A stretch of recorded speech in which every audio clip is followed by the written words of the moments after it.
Hello and welcome to North Star Stamper. I'm Susan Kramer. I'm an independent Stampin' Up! Demonstrator in the state of Minnesota.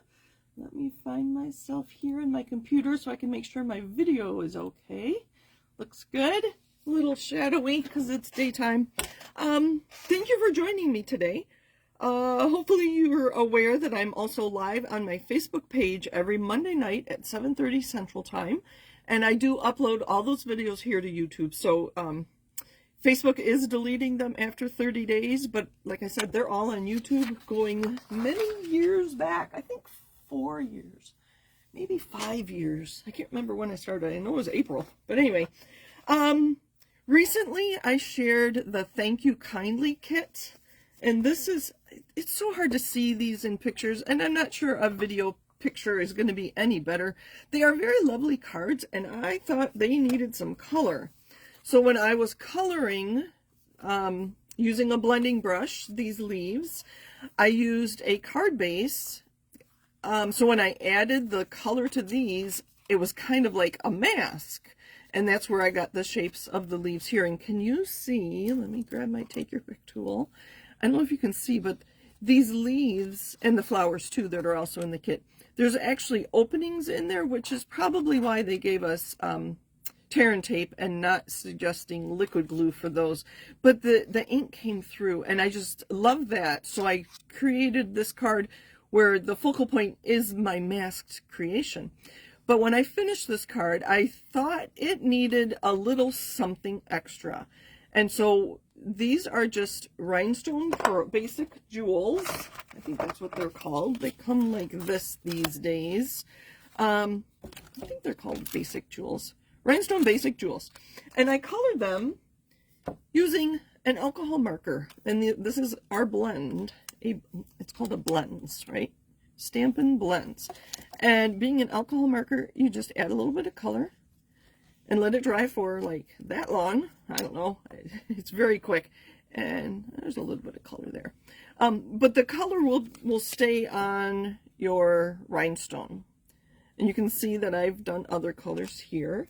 And let me do some other colors as well. That was a retired color, Tahitian Tide. This one is Dark Melon Mambo. That's a pretty color.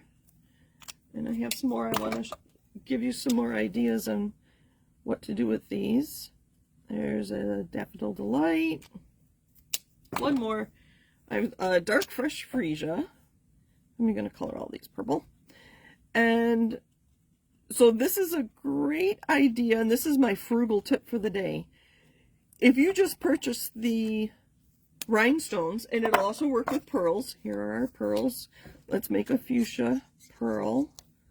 Let's go back and make a melon mambo pearl. Isn't that beautiful?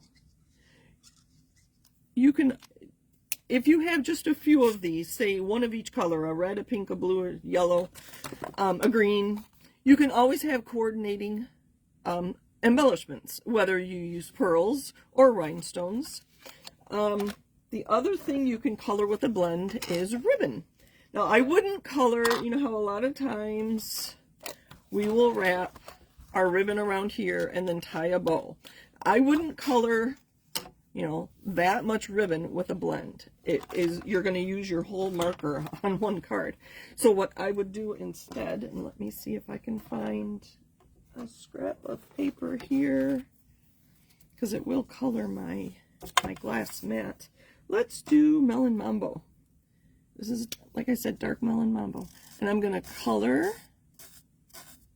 Sorry, that's kind of,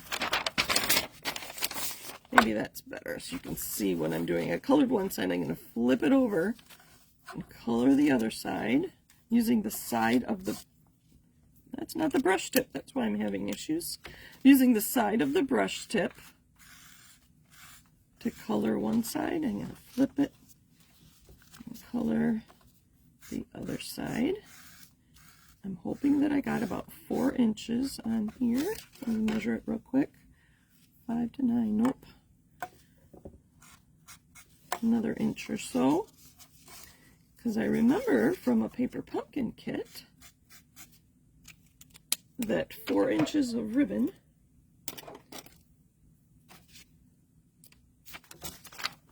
is enough for us to make a knot.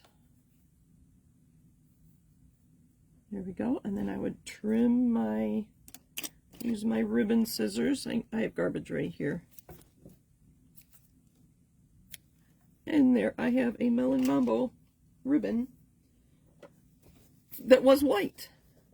It will stain that. Anyway, so use your blend markers.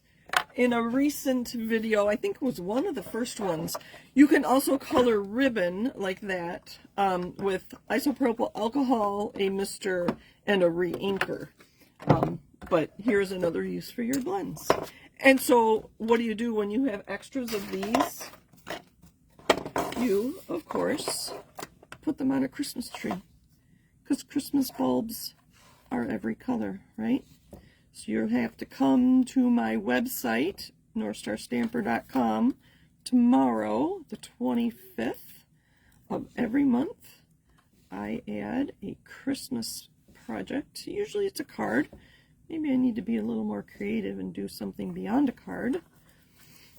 And when you have colored just one too many, you can add them to a Christmas card. And it's not too early to start your Christmas projects.